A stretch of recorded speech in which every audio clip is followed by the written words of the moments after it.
Hi, this is Miss Litton, and this is a review for Chapter 2, ginormous Chapter 2, and I'm really proud of all of you that came. Say hi. Hi. On your homecoming night, Friday afternoon. So proud of you. Okay, first thing I just want to review is you need to know your structure of the atom. Is that part pretty easy peasy for you? Yeah. Protons, neutrons, electrons, right? The structure of the atom. Protons and neutrons are in the nucleus. Electrons are in energy levels. What are they? 2, 8, 8, 32. 8, 8, 8 is great. Good. Octet rule. Perfect. So the reason why we even study atoms at all is so we can understand why one atom interacts with another atom. So when we look at something like here, when we look at chlorine, what is the atomic number? What is it? 17. And that is also equal to what? Number of protons, right? That's the identifier. That's what tells you what element you have, okay? But if you know the number of protons equals 17, what else do you know? Number of electrons. Number of electrons is going to be 17 because these are 17 positive charges and these are 17 negative charges, and everything on the periodic table is going to be neutral, right? Okay, now that could change, right? But for starters, that's what we know. All right, what else do we know? We know the number of what? Neutrons. And how many neutrons would we have in this case? 18. And you're saying that because this number right here is the atomic what? Mass, and it's the number of protons plus number of neutrons.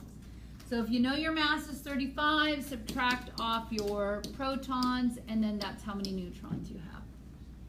Okay, do you feel good with that? Okay, then the next thing I would ask you is to put the electrons away. And the sole reason I'd have you put the electrons away so you know how they react.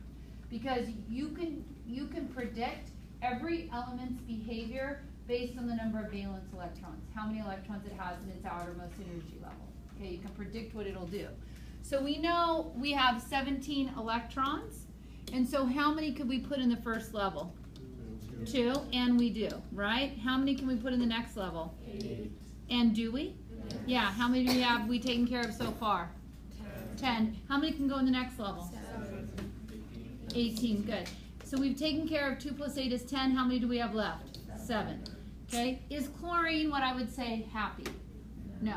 So what are all the things we could do to make this element happy, and which is the most likely? Steal one more. So you could gain 1 electron, right? Gain an electron. So either through a bond, right? Sharing it with somebody else or stealing it, right? But gain an electron. Okay, what else could you do? You could gain how many? Gain 11. Do you think that's likely? No. So that's probably not going to happen. Or you could, what? Ditch 7. Ditch 7. Is that likely? No. So chances are it's either going to gain 1 electron, and if it gains an electron, what's its charge going to be? Negative, because it has 1 extra electron, and it'll be attracted to another element that is what? Positive. Or it will share with an element in order that has 1 to share, and then it has 1, and then it's happy. Does that make sense? It's not going to share with somebody that needs 2 because it wouldn't have enough, right? Okay. So from that, we know that elements enter into bonds, and so, okay, I want to continue. Did it continue to record? It did. From there, we transitioned into the different kinds of bonds that you can have, and we broke it down into 2 general bonds, covalent bonds and ionic bonds. So to have an ionic bond, first you have to be an ion, and then you would enter an ionic bond. And whenever you share a pair of electrons, these girls are posing, it is hilarious. Look at them. Do it again, pose again. Stick your tongue out. Okay, whenever you share a pair of electrons, whenever you share, oh, I just said it, you share a pair of electrons, right? And a single bond is when you share 1 pair. A double bond is when you share 2 pairs. Right?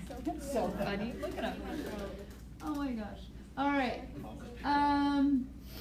Then we started talking about water. And the reason why we talked about water is we know that oxygen needs 2 electrons to be happy, right? And so it's currently not happy because it has 6 valence electrons. So it needs 2 hydrogens in order to get that stability. But oxygen is very electronegative, so it will share a pair of electrons. So here's hydrogen, here's oxygen, here's another hydrogen. It'll share a pair of electrons, but it keeps that pair of electrons very close to the oxygen of that and that bond. So as a result of that, hydrogen becomes partially positive and oxygen becomes partially negative. And this bond right here is referred to as a what? Oh, I'm so glad you said that. Polar covalent bond. Pond. Okay, pond. Bond. And whenever you have a polar covalent bond, you can get those charges. It's not a full-on ion. It's not like it took away the electrons and hydrogen doesn't have them anymore. They're just partial charges. But you put all of these water molecules together with all their partial negatives and partial positives, they will arrange themselves so the partial positive of one water molecule is attracted to the partial negative of another water molecule, and that bond right there is called a what? What is it? Hydrogen bond. Good. That's the hydrogen bond. But between the oxygen and the hydrogen itself of a single water molecule, that is a polar covalent bond. Individual molecules, polar covalent bonds, but they lead to partial charges which then lead to hydrogen bonds. So then we talked about water, and because of this hydrogen bonds, it has all of these properties. It has a high heat capacity, meaning it can hold a lot of energy because all of these hydrogen bonds you can think of them as like quivering with holding energy that's applied to it. So it has a very high heat capacity. It has a high heat of vaporization, once again, because it can hold all that energy. Because when you're hot and you sweat, that helps wick the heat away from you, right? Because it can hold that energy in its bonds. Another thing that we looked at several different, we talked about surface tension, how you can fill up a glass and how it can almost look like it's going to spill over the top, but it doesn't because it's hanging on to it, high surface tension.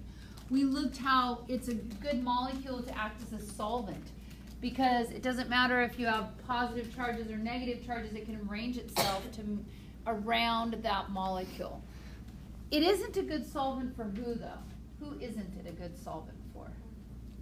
Oils and fats, right? Because they don't have polar covalent bonds. They have what? Non-polar covalent. Good. All right. What is it called when things can dissolve well into water? It's called hydrophilic, water loving. And when things like fats don't dissolve well, it's called hydrophobic. Good job. Okay. And then last but not least about water, we talked about when water freezes, all the hydrogen bonds become equal distance, which decreases the density and causes solid water or ice to do what on top of liquid water? Float. And that's a really great biological benefit because it keeps life alive in a lake as it's getting colder. And then we can talk about solutions that you dissolve into water, can either be an acid or a base. Key thing about an acid is it has high hydrogen ions, right? Whereas a base has low hydrogen ions, and a base has low hydroxide ions. I'm sorry, an acid has low hydroxide ions, but a base has high hydroxide ions.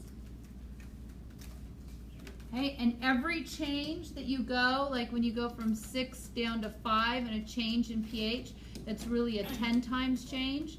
So 6 down, then going from 5 to 4 is another 10. So going from 6 to 4 directly is 10 times 10. What is that? 100. 6 to 3 would be 1,000. Full difference. So just because it's one number doesn't mean it's not a big deal.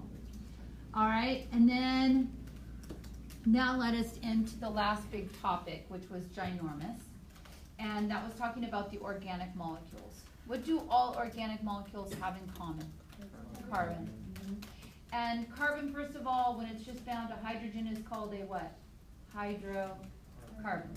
then we can start attaching other things on there like oxygen and we can form sugars, right? And we looked at the 4 important organic molecules and we said they get built all the same way through dehydration synthesis. If you dehydrate something, what are you doing? Taking away water. Yeah, every single time you take the brick, you take collectively a water away from the 2 bricks, and then they will form a bond between them. And the opposite of that is hydrolysis, breaking by wedging water between the two bricks in order to break them apart. We talked about that's just not going to happen spontaneously. You probably need some enzymes to do that. Okay, and then I'm just going to jump to the summary chart and just work off the chart here at the end. And I think I have a bunch of questions I can ask you. Yes, I do. Okay, so let's work off the summary chart. So if I was going to say ultimately what are all carbs built out of, you would always tell me what? Sugars. Carbs are always built out of sugar. You can have simple sugars like glucose and fructose and galactose, or you can have 2 sugars together. What do we call them when they're 2 sugars hooked together? Disaccharides, right? What's a disaccharide? What's table sugar? Yeah, that's right. You're starting right. Sucrose. Sucrose. There's sucrose, maltose, and then what do we call milk sugar? Lactose. Exactly. So those are your disaccharides, and so I showed you those right here in the chart. And then your polymers can be used for 2 things. These are definitely going to be used for energy, right? Short-term, quick energy. Here, you have some that are long-term energy, like starch and glycogen. And it's just who's making it. Plants make starch. That's how they store it. We store sugars as glycogen in our liver for about a 3 to 4 hour supply. But then you can also build things with them. And plants build their cell walls out of sugars. And fungus build their cell walls when it's still sugars, but they build something called chitin. And also exoskeletons of arthropods are made out of chitin. So you have 2 that are about long-term energy, and then you have these 2 right here that are all about structure. No? Okay, structure. All right, then we looked at fats.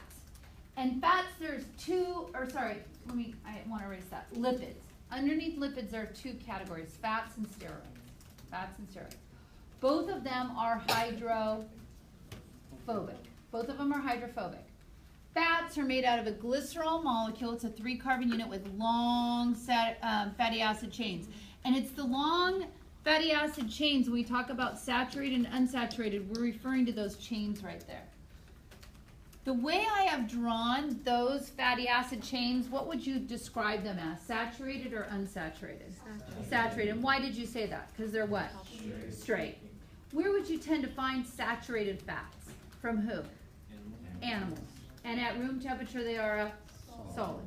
Unsaturated fats would have angles to them, right? And they would be what? Liquid. And you would find them from plants. Exactly. Then your second lipid are steroids. And it's the steroids that right here, cholesterol is built out of them, and hormones are built out of them.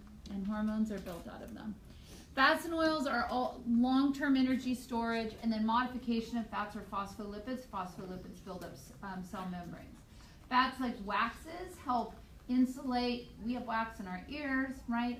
Plants have wax on leaves to help waterproof them.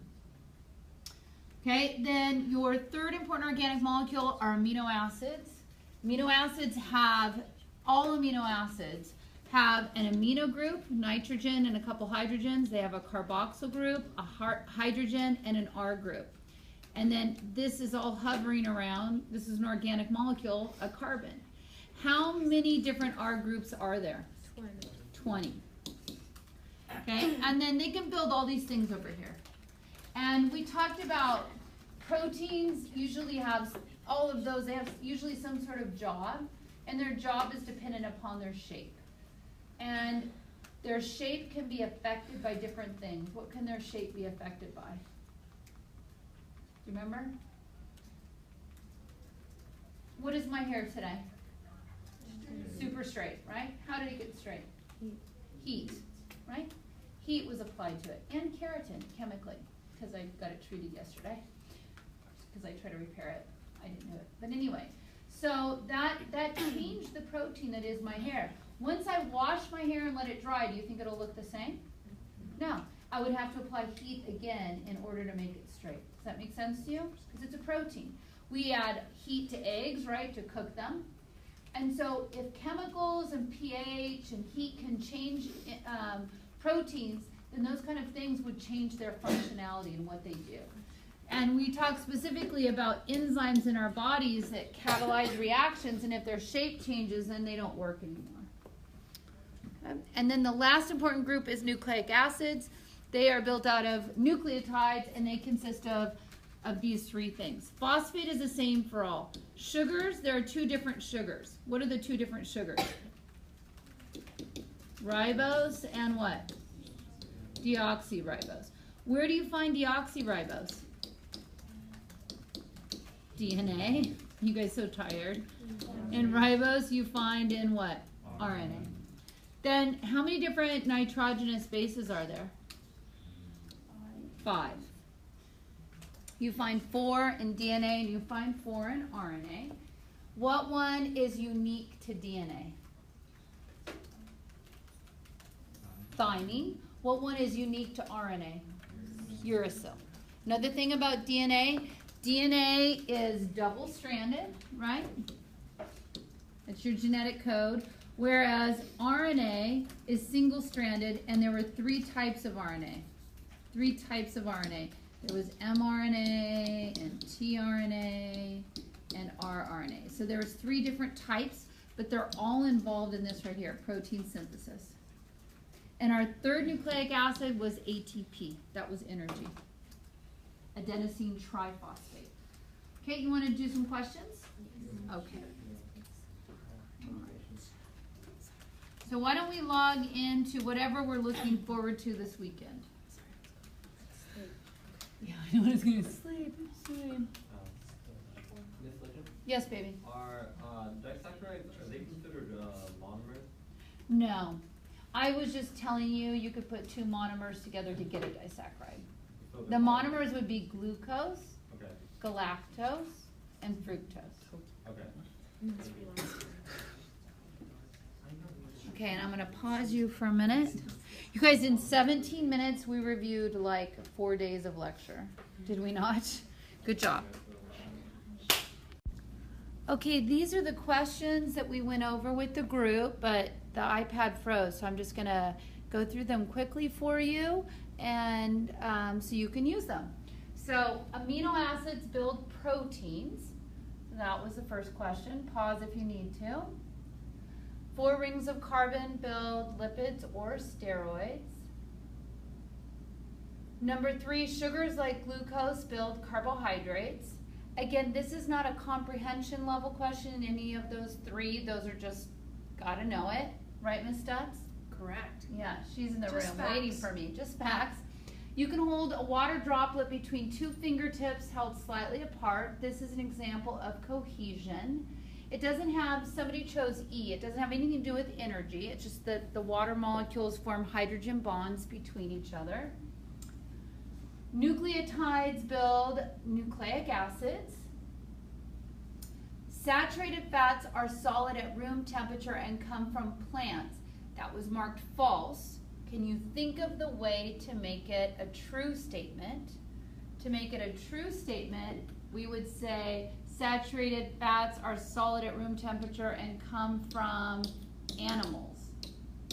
Then you could change it to true. All right, number 7, the chemical reactivity of an atom is dependent on the number of electrons in the outermost shell, because remember, it's going to try to get stable either by filling up its outermost shell completely or up to 8. That's why elements react with other elements. When you do dehydration synthesis using 2 amino acids, you form a protein. That's right, because amino acids build protein. You'll also form a water molecule because you're going to take an OH away from one amino acid and a hydrogen away from another amino acid, and collectively they will form a water molecule. C said, when you do dehydration synthesis using 2 fatty acids and glycerol, you form a nucleic acid. That's not true. Okay, fatty acids and glycerol, you will form a fat, which is a type of lipid. When you do dehydration synthesis using polymers, you form monomers. That's backwards. We would need to say monomers will form polymers. Dehydration synthesis between nucleotides to form a nucleic acid, that is true, and then that was just being lame. Mrs. Stutz thought that was very funny. That was funny. That was funny. Number 9, an example of hydrolysis. Remember, hydrolysis is to break. So when you see things like building, no. No, this is building, no. Hydrolysis is breaking. So let's look at this one. Breaking down glucose into starch. No, it would be the other way around. Breaking down starch into glucose. And then this one is right, D. That's the opposite of C. Number 10. Number 10, which of the following would be found in DNA? DNA always is built out of nucleotides, and nucleotides consist of a base, a sugar, and a phosphate. There are 4 bases that you would find in DNA: adenine, thymine, guanine, and cytosine. People are making me laugh.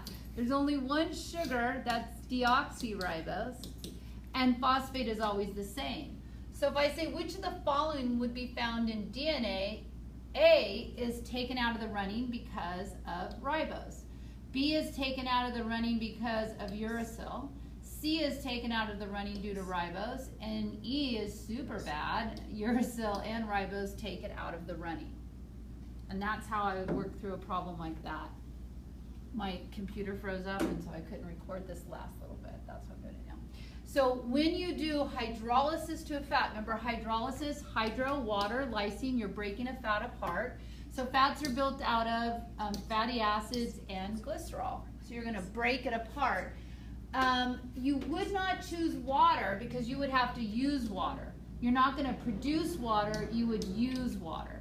And then nucleic acids and sugars don't have anything to do with it. And you would be breaking down an oil, so I wouldn't pick that.